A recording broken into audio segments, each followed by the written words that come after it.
Pédophilie, taxes et huile, voici l'actu en bref de ce vendredi présenté par lemauricien.com. 2 plaintes pour child pornographie ont été logées à la police contre un enseignant d'une école primaire gouvernementale située dans l'Ouest. Une élève âgée d'une dizaine d'années a relaté que le suspect, un habitant de Vacois, lui aurait fait visionner des vidéos à caractère pornographique. Une dénonciation similaire a été faite par un autre enfant. Contacté, un père de famille nous a confié que sa fille a tout déballé après la visite d'un psychologue dans son école. Le psychologue a expliqué aux enfants le bon et le mauvais toucher. La fillette a alors tout raconté à un proche qui a par la suite informé ses parents. L'enseignant en question, âgé de 53 ans, a été placé en état d'arrestation. Nous avons essayé de recueillir un commentaire de la direction de l'école, mais celle-ci a préféré nous raccrocher au nez.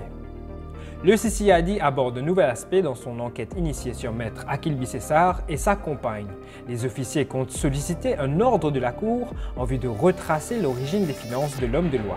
Ce dernier nie toujours être trafiquant après la saisie de 260 000 roupies de drogue synthétique qui auraient été retrouvées chez sa compagne lors d'une perquisition. Maître Bissessar, fervent opposant au régime en place, affirme qu'il gagne convenablement sa vie comme avocat et qu'il ne se risquerait guère à agir comme trafiquant. Au chapitre politique, le Premier ministre a adressé de nouvelles questions à son ancien proche ami, Sherry Singh. Hier, lors d'un congrès du MSM à Plaine Verte, Pravin Jugnauth s'est intéressé au chiffre d'affaires de Richemont Limited en 2017. Soulignons que le Premier ministre sera présent cet après-midi à Moka pour un nouveau congrès des Oranges. La STC a annulé le contrat d'importation d'huile auprès de l'Inde. Pour cause, le fournisseur en Inde n'a pas respecté le délai de livraison sur le marché mauricien. En effet, le navire transportant l'huile a été bloqué au Sri Lanka.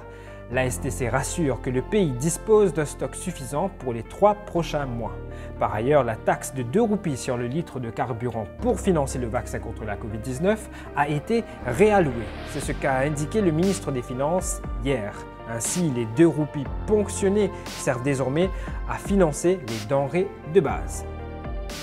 C'était l'actu en bref de ce vendredi. Retrouvez-nous la semaine prochaine pour d'autres informations.